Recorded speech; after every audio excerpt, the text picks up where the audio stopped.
The French Revolution, the outbreak of the revolution. Louis XVI had to increase taxes for reasons you have learned in the previous section.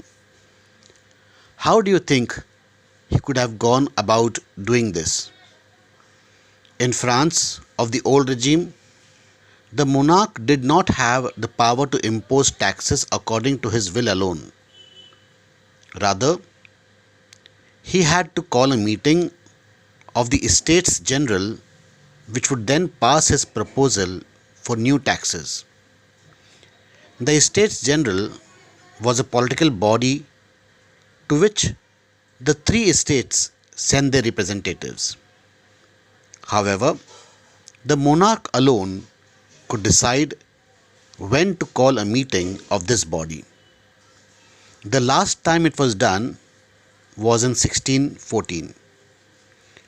On 5 May 1789, Louis XVI called together an assembly of the Estates General to pass proposal for new taxes. A resplendent hall in Versailles was prepared to host the delegates. The first and second estates sent 300 representatives each, who were seated in rows facing each other on two sides, while the 600 members of the third estate had to stand at the back. The third estate was represented by its more prosperous and educated members. Peasants, artisans, and women were denied entry to the assembly. However, their grievances and demands were listed in some 40,000 letters, which the representatives had brought with them. Voting in the Estates General in the past had been conducted according to the principle that each estate had one vote. This time too, Louis XVI was determined to continue the same practice. But members of the third estate demanded that voting now be conducted by the assembly as a whole, where each member would have one vote. This was one of the democratic principles put forward by philosophers like Rousseau in his book The Social Contract. When the king rejected this proposal, members of the third estate walked out of the assembly in protest. The representatives of the third estates viewed themselves as spokesmen for the whole French nation. On 20 June, they assembled in the hall of an indoor tennis court in the grounds of Versailles. They declared themselves a national assembly and swore not to disperse till they had drafted a constitution for France that would limit the powers of the monarch. They were led by Mirabeau and Abbé Sieyès. Mirabeau was born in a noble family, but was convinced of the need to do away with a society of feudal privilege.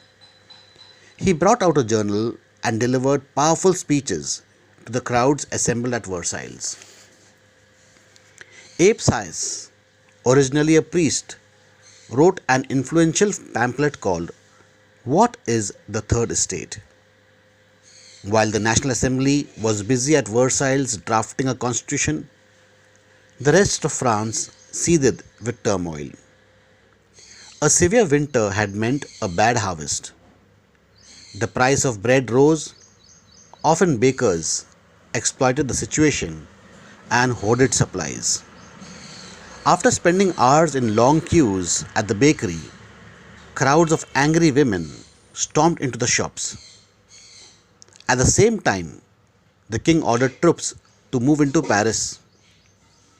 On 14 July, the agitated crowd stormed and destroyed the Bastille. In the countryside, rumors spread from village to village that the lords of the manor had hired bands of brigands who were on their way to destroy the ripe crops. Caught in a frenzy of fear, Peasants in several districts seized hoes and pitchforks and attacked the, the Catholics. They looted, hoarded grains, and burned down documents containing records of manorial dues. A large number of nobles fled from their homes, many of them migrants to neighboring countries. Faced with the power of his revolting subjects, Louis XVI finally accorded recognition to the National Assembly and accepted the principle that his powers would from now on be checked by a constitution. On the night of 4th August 1789, the Assembly passed a decree abolishing the feudal system of obligations and taxes. Members of the clergy, too, were forced to give up their privileges. Tithes were abolished, and lands owned by the church were confiscated. As a result, the government acquired assets worth at least 2 billion livres. France becomes a constitutional monarchy. The National Assembly completed the draft of the Constitution in 1791. Its main object was to limit the powers of the monarch. These powers, instead of being concentrated in the hands of one person, were now separated and assigned to different institutions: the legislature, executive, and judiciary. This made France a constitutional monarch. The Constitution of 1791 vested the power to make laws in the National Assembly, which was indirectly elected. That is, citizens voted for a group of electors, who in turn chose the assembly. Not all citizens, however, had the right to vote. Only men above 25 years of age who paid taxes equal to at least 3 days of labor's wage were given the status of active citizens. That is, they were entitled to vote. The remaining men and all women were classed as passive citizens. To qualify as an elector and then as a member of assembly, a man had to belong to the highest bracket of taxpayers.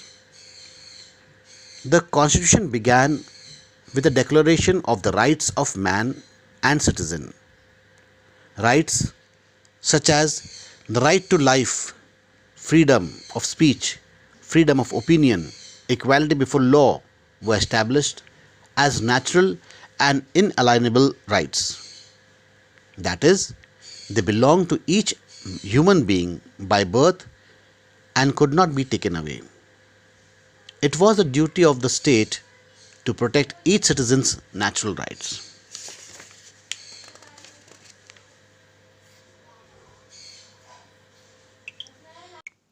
France abolishes monarchy and becomes a republic. Who wrote the anthem? The situation in France continued to be tense during the following years.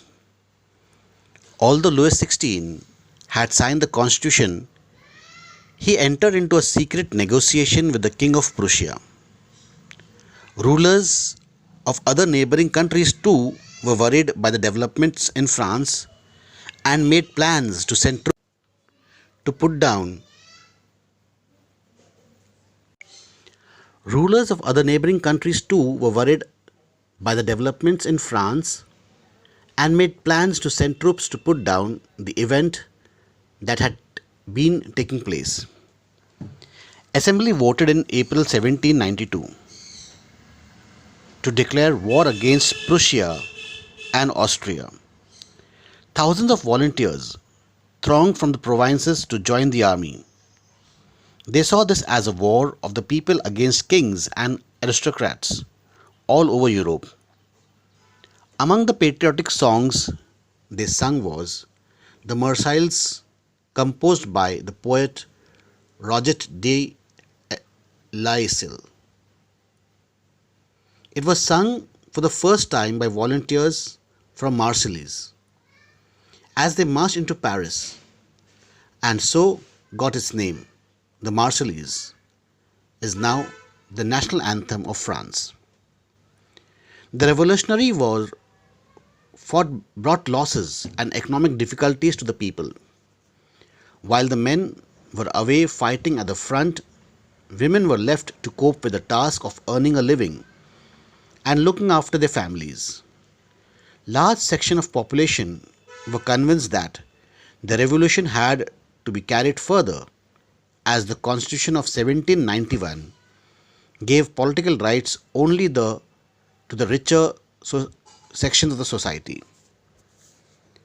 Political clubs became as important an important rallying point for the people who wished to discuss government policies and plan their own forms of action.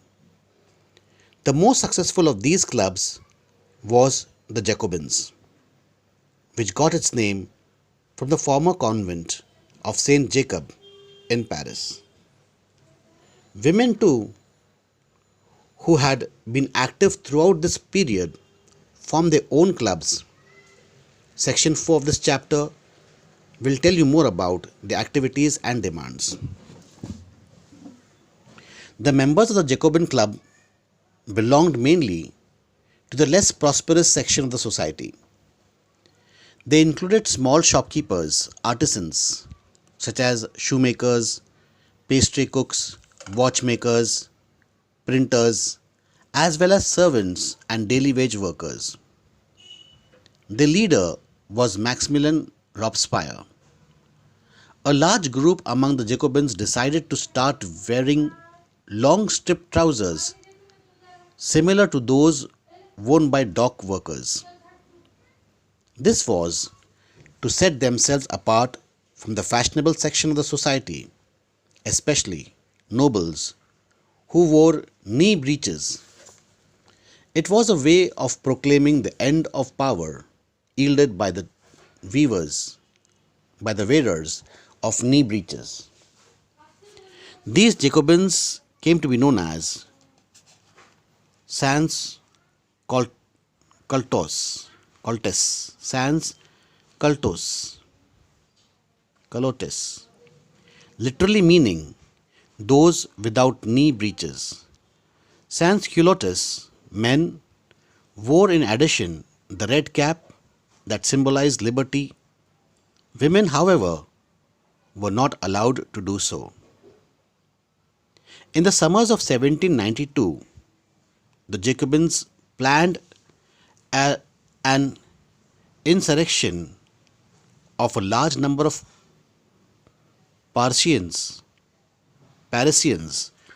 who were angered by the short supplies of high prices of food. On the morning of August 10, they stormed the palace of the Tuileries, massacred the king's guards, and held the king himself as hostage for several hours. Later, the assembly voted to imprison the royal family. Elections were held. From now on, all men of 21 years and above, regardless of wealth, got the right to vote. The newly elected assembly was called the Convention. On 21st September 1792, it abolished the monarchy and declared France a republic. As you know, a republic is a form of a government where the people elect the government, including the head of the state, the head of the government. There is no hereditary monarchy. You can try and find out about some other countries that are republics and investigate when and how they became so. Louis XVI was sentenced to death by a court on the charge of treason. On 21st January 1793, he was executed publicly in the Place de la Concorde.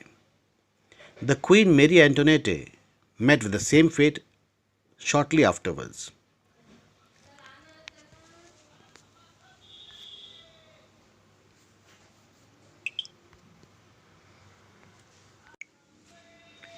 The Reign of Terror. The period from 1793 to 1794 is referred to as the Reign of Terror.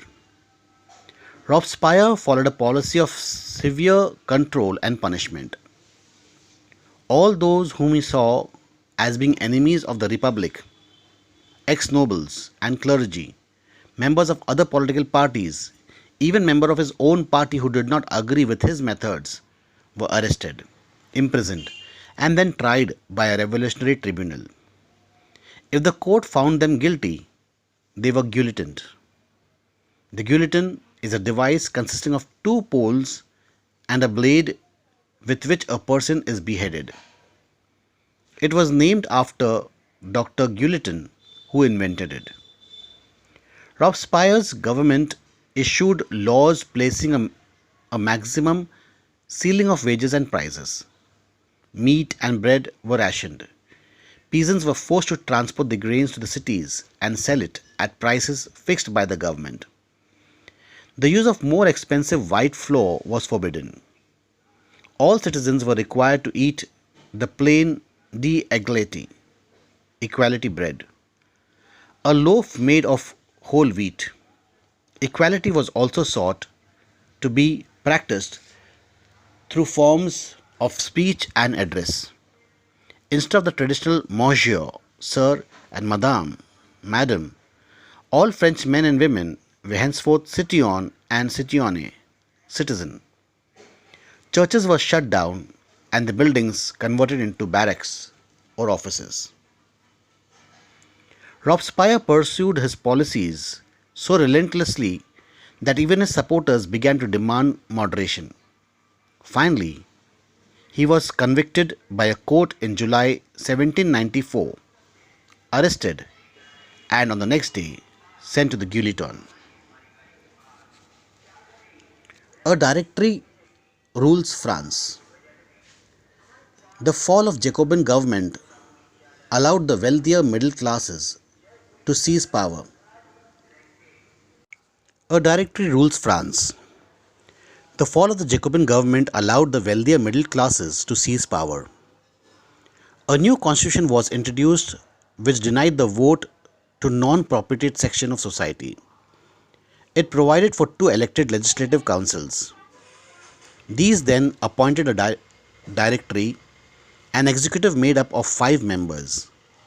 This was meant as a safeguard against the concentration of power in one-man executive as under the Jacobins.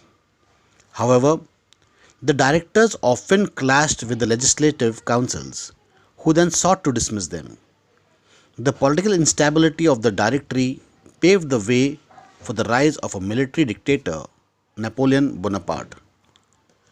Through all these changes in the form of government, the ideals of freedom, of equality before the law, and of fraternity remained inspiring ideals that motivated people, political movements in France and the rest of Europe during the following century.